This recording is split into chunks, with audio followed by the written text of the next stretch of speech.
What's up everybody, I'm Seth Fowler and today I'm unboxing and reviewing the brand new Air Jordan 11 Adapts.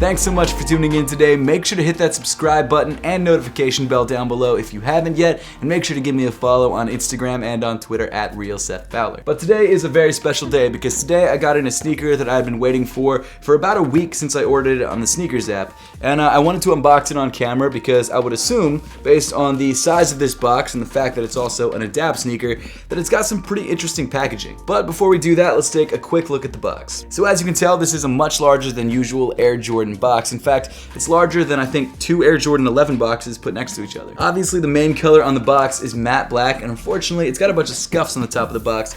I guess that was just from shipping. The actual box that it came in was much larger than this box, so I'm sure it bounced around in there a little bit. On the top of the box, you've got a Jumpman logo in metallic silver, and then on the top corner of the box, you've got some metallic text that says Air Jordan Adapt version 1.0. Year 2020. So that leads me to believe that either they're just using Adapt 1.0 technology, or this is going to be the first Air Jordan 11 Adapt, and there will be more in the future, which I think it actually probably means both. On either side of the box, you've got these two stovetop looking metallic silver circles, which I believe indicate where to place your shoes on the charging pad. And then on the front side of the box, you've got this iridescent pull circle or pull hole. And then in the bottom corner, you've got the size tag, which says Air Jordan 11 Adapt US MX JPCA, which I believe indicates what plug this shoe can use. And then the official colorway of the shoe is white multicolor. That's it. That's the official colorway of the shoe. For some reason I thought it'd be more. I don't know. And then of course you can't forget the price tag, which is $500, which seems exorbitant. And I think that it is, because at this point we've had Adapt sneakers that were like $250 or $300, so this seems a little bit much. So without further ado, let's pop open the box and see what these shoes look like. Here we go. On the top of the lid, it actually looks like it has some instructions on how to use the shoe. You've got some sort of QR code, which I assume allows you to download the app. You've got the tighten and loosen buttons, which are actually shown on a pair of Adapt BBs. You'd think that they would have put the Jordans on there, but no big deal. And then you've got the different power levels or the tightness levels, and then you've got the charging pad, which again shows the Adapt BBs. And then inside the box, you've got what I'm assuming is the power cable.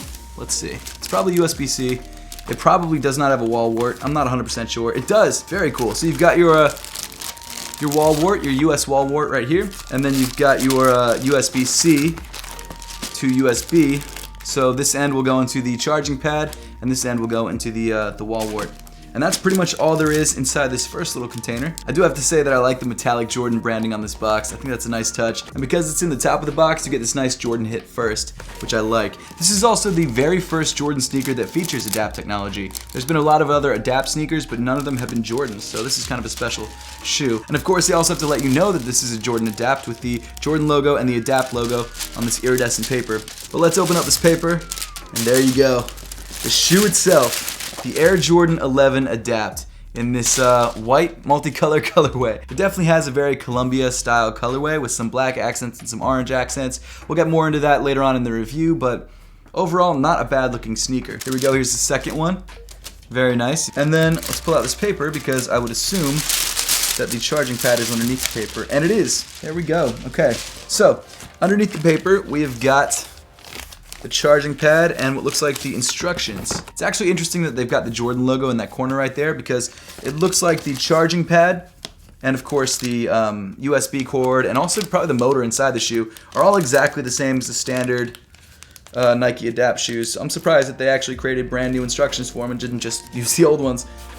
It's got some sort of crap all over it. I don't know why it's got this sort of a white mess on it. Obviously the design of this charging pad is exactly the same as the standard Nike Adapt charging pad, but because of the way that it's got all this sort of white crap on the top of it, that makes me think that this is maybe it was produced the same time as the original charging pads and they just made a bunch of extra ones and they just threw these in the box. It doesn't have any kind of date on the back, but I would assume that it's an older Qi charger because it looks like it's been stuck under some boxes in a warehouse for years. So, I don't know. I guess it's not a big deal. It just doesn't look as nice as you would think a $500 sneaker charger would look. But that seems to be everything inside the box, so let me try them on for a little bit, walk around in them for a little bit, and let you guys know how they are. So I've been wearing the Air Jordan 11 Adapt for the last couple hours, and overall I'm impressed, but there are definitely some things about it that kind of bother me. But let's just jump into the sneaker and we'll get to all those points as we go through the review. So starting off with the toe and wrapping all the way around the bottom of the upper, you've got this bright white patent leather. Now of course, material wise, this patent leather is the same patent leather used on every other pair of Air Jordan 11s. However, it does seem to be cut ever so slightly differently. The first thing that I noticed is that the cut of the patent leather seems to be slightly lower than more recent Air Jordan 11s. Now I don't think it's as low cut as some of the Air Jordan 11s from the early 2010s, but it's definitely lower than the current ones. Not only that, but it also doesn't have the peaks around the edge of the leather that the newer Air Jordan 11s have. Colorway wise, this shoe is definitely reminiscent of the Air Jordan 11 Legend Blues and Air Jordan 11 Columbias. However, that color blocking is only really the same on the patent leather at the midsole and the outsole. As you move up on the shoe, things change pretty dramatically and make this shoe pretty different from any other Air Jordan 11 that's released thus far. The first thing that you'll notice is that the entire top half of the upper is covered in this plastic mesh. It's actually the same exact material that you're probably used to on off-white sneakers. The only reason that I would think that Jordan Brand would do this other than for style is that I believe it's trying to keep some of the lacing mechanism safe. However, I don't really know which part because it looks like it's all on the top of the tongue. Underneath this translucent plastic mesh, you've got these black nylon strips, which of course are iconic parts of the Air Jordan 11. However, on the Air Jordan 11 Adapt, 3 out of the 6 lace loops on either side of the sneaker don't actually do anything. They're just stitched down to the upper and apparently are just there for aesthetics. The other 3 or 4 actually are connected to the Fit Adapt system and have the lacing wire running through them. Speaking of the Fit Adapt system, that's what makes this Air Jordan 11 Adapt so special. The Fit Adapt system, for those of you that don't know, is the name that Nike gives this shoe's auto-lacing system. The way that this system works is that there's actually a motor in the midfoot of the sneaker. When that motor spins, it winds or unwinds a thread that actually comes through over top of the tongue. These thin plasticky wires you can see on the tongue actually run all the way throughout the upper of the shoe into the midsole where the motor is placed. And by pressing this tighten button on the midfoot of the shoe, you can actually spin the motor and that pulls the wires and tightens the shoe. Of course, it's the same thing if you want to loosen the sneaker. It actually unwinds by pressing this minus button.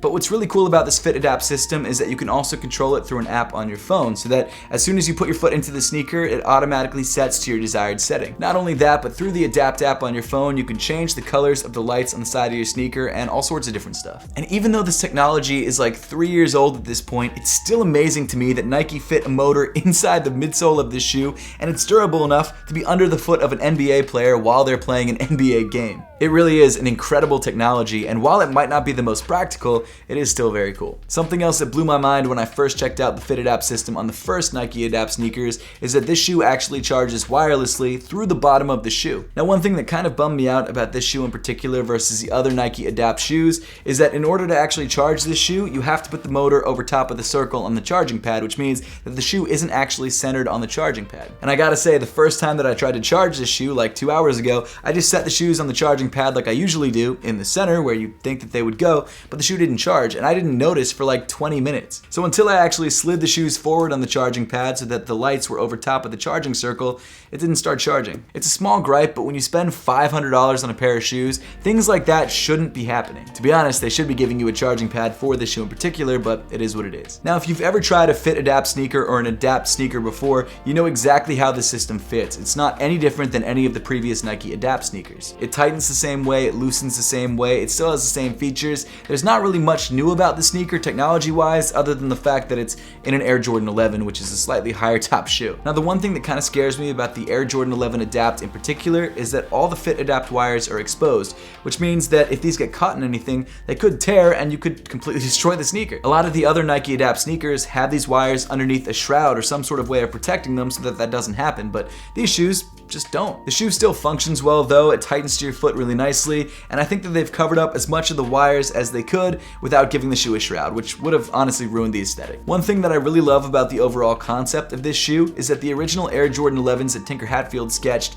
didn't actually have laces, and this shoe is officially the 25th anniversary Air Jordan 11, so it's kind of a cool callback that you never would have expected. Now, I don't think his original sketch was for a pair of auto-lacing Air Jordan 11s, I think it was just elastic or something like that, but it is still really cool that Jordan Brand had that callback. Underneath the fit adapt system, you've got a black nylon tongue, and in the center of the tongue, you've got this infrared hit with the white Jumpman as well as the Jumpman Jordan text embroidered into it. Moving inside the sneaker, you've got a black sock liner, which is surprisingly soft and I think slightly more well padded than a standard pair of Air Jordan 11s. And then rounding off the inside of the shoe, the insole of the sneaker comes in black with the Jumpman and Adapt logo printed on the heel in white. As far as sizing and fit is concerned, this shoe is interesting because obviously it's an auto lacing sneaker. Now what that means is that you obviously cannot remove the laces from your shoe or loosen it any more than it will let you go, and because of that I would definitely only recommend going true to size or a half size up. This is not a shoe that you want to go smaller in because the fit adapt system will allow the shoe to tighten around your foot even if it's a half size or a whole size too big. If you get a shoe that's too small though, the fit adapt system is kind of useless at this point and you might even break it by trying to get your foot into the shoe. So my recommendation is going true to size or even a half size up if you feel like the shoe is too narrow for you. Continuing back in the shoe towards the heel, you've got more of that plastic mesh,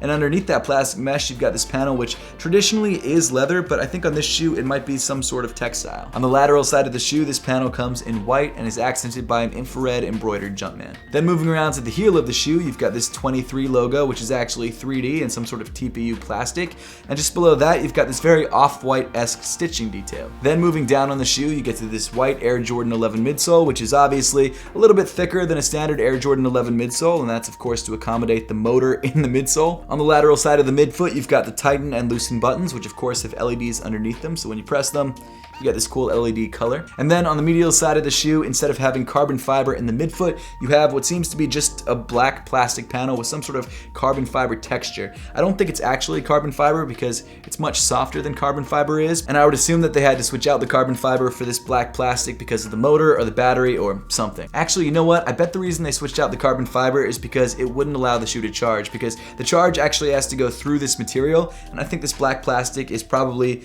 just more conductive than the carbon fiber would be. And then finally moving to the bottom of the sneaker, you've got this icy blue outsole accented by these infrared traction pods. The Air Jordan 11 Adapt is a really cool 25th anniversary version of the Air Jordan 11, and it's also the very first Adapt-enabled Air Jordan. It's insanely pricey at $500, and when it launched today on December 30th, it instantly sold out, so resale prices are also climbing as well. Design-wise, when you compare it to a standard pair of Air Jordan 11s, it's definitely chunkier and thicker and a much more bulky shoe, but of course that's a trade-off for having the Fit Adapt system, which I think a lot of people do want. Now personally, although I think the Fit Adapt system is cool and definitely a step towards the future, I don't think it's that necessary. It kind of seems like overkill. I could see some possible applications for this shoe being people who are disabled and can't actually tie shoes for themselves, but other than that, I just don't feel like it's necessary. And I think the main draw for this sneaker in particular is not just the Fit Adapt system, but also the fact that it's a super limited 25th anniversary Air Jordan 11. Also, I wish the first colorway of the Air Jordan 11 Adapt had been a classic colorway and not this sort of